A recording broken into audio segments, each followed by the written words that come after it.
Sejak awal Jokowi memerintah, salah satu fokus utamanya adalah memberantas mafia migas. Dibanding mafia lain di Indonesia, mafia migas lah yang paling sulit dilawan. Kenapa? Karena di sana melibatkan uang yang sangat besar dan pejabat termasuk juga elit partai. Mau tahu keuntungan mafia migas? Oke, kita hitung dulu ya. Dalam sehari, Indonesia mengimpor minyak dari negara lain sebanyak 800.000 barel. Impor ini dikuasai oleh para mafia yang menjadi maklar dan mereka mendapat keuntungan sebesar 2 sampai 3 dolar per barel per hari. Jadi kalau dikalikan, kelompok mafia ini bisa mendapat keuntungan 2,4 juta dolar per hari.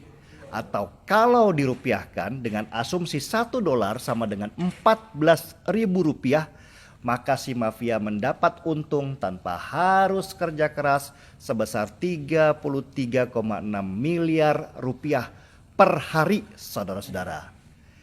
Kalau 1 bulan kita hitung saja 30 hari, maka si mafia migas dapat keuntungan 1 triliun rupiah per bulan. Dari keuntungan itu sebesar 30%-nya minimal dibagi-bagi ke banyak pejabat dan partai. Ini yang menjadikan si mafia migas kuat sekali.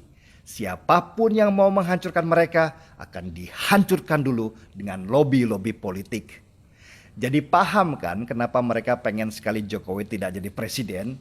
Kalau bisa, kudeta pun akan mereka lakukan, asal bisa terus berkuasa.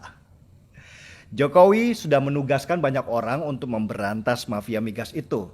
Tapi orang-orang itu ternyata ikut bermain juga. Lagian siapa sih orang yang tidak hijau matanya kalau dikasih gaji miliaran rupiah per bulan? Inilah yang membuat Jokowi susah dan marah-marah. Sudah sejak 2014 dia memerintahkan basmi mafia migas. Tapi mafianya nggak mati, cuman ganti baju saja. Jokowi tidak mudah melawan sistem yang sudah dibangun si mafia bertahun-tahun lamanya. Salah satu mafia migas yang sudah berhasil dibasmi adalah Petral. Dulu impor minyak kita selalu lewat Petral. Sesudah dibubarkan, mafianya malah menyebar dan terbagi dalam beberapa kelompok yang sama kuatnya. Dan percaya atau tidak, orangnya ya itu saja. Itulah kenapa kita tidak pernah berhasil membangun kilang pengolahan minyak di negeri ini. Kalau kilang sudah berhasil dibangun, maka impor minyak pasti akan turun. Kalau turun, maka keuntungan mafia juga turun. Ini yang tidak dimaui oleh mereka. Karena itu mereka melakukan banyak hal, mulai dari menyuap para pejabat supaya izin pembangunan kilang tidak keluar, sampai menakut-nakuti negara produsen yang mau investasi kilang di sini supaya jangan pernah mau jadi antek Jokowi. Selain itu, para mafia juga merencanakan kudeta seandainya Jokowi terpilih jadi presiden lagi. Dan kita lihat percobaan kudeta pasca pemilu 2019 lalu itu ada campur tangan dan dana dari para mafia migas dengan mengerahkan para kadrun-kadrun yang budiman untuk demo besar-besaran. Kalau bisa bikin chaos supaya Jokowi bisa diturunkan paksa. Sejak awal Jokowi tahu itu, tapi dia harus bermain cantik supaya nasibnya tidak seperti Gus Dur yang diturunkan di tengah jalan. Dia mau tidak mau harus kompromi supaya Indonesia tenang dan tidak kacau ketika sedang mengusik sarang lebah yang sudah lama bersarang. Itulah kenapa saat Jokowi menjadi presiden lagi, salah satu ucapannya yang dikenal adalah "Sekarang saya tidak punya beban".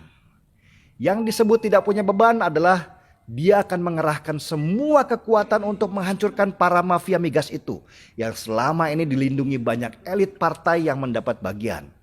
Salah satu panglima perang yang dia siapkan adalah Basuki Cahayapurnama atau Ahok. Jokowi sudah kenal Ahok sejak lama dan tahu kinerjanya. Masuknya Ahok di Komisaris Utama Pertamina adalah perintah Jokowi. Ahok tidak dijadikan menteri, juga tidak dijadikan direktur. Tugas utamanya adalah melaporkan langsung kepada Jokowi siapa-siapa orang yang selama ini terlibat sebagai mafia dan Jokowi yang akan menjadi eksekutornya. Pertanyaannya, Mampukah Ahok menjadi panglima perangnya Jokowi? Kita lihat jawabannya nanti. Dia sedang bekerja sekarang. Masuknya Ahok sebagai komisaris utama juga mengemban misi Jokowi, yaitu supaya program pencampuran 30% minyak sawit dengan minyak mentah atau yang dikenal dengan nama program B30 berhasil. Program B30 kalau berhasil akan menurunkan banyak impor minyak mentah dari luar. Dan itu berarti menggerus keuntungan para mafia. Jokowi bahkan berencana meningkatkan program itu sampai jadi B90 atau 90% minyak sawit. Program mengganti minyak mentah dengan minyak sawit ini tentu mendapat perlawanan keras. Para mafia migas membayar banyak orang untuk menyerang Jokowi dengan menyebarkan isu lingkungan. Jadi kalau ada SJW-SJW yang sibuk dengan isu lingkungan, kita tahu dari mana isu itu mereka dapatkan.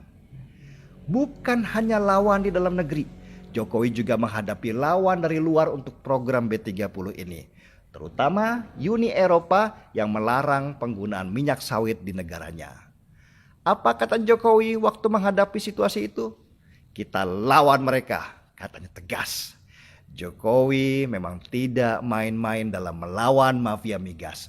Segala upaya dia lakukan, tapi tetap dengan main cantik supaya tidak terjadi kerusuhan. Jadi paham kan mengapa menjadi presiden yang benar itu tidak mudah? Harus ada skala prioritas dalam menentukan siapa lawan terkuat. Karena kalau musuh terlalu banyak dalam satu kesempatan, Jokowi bisa jatuh berdebam.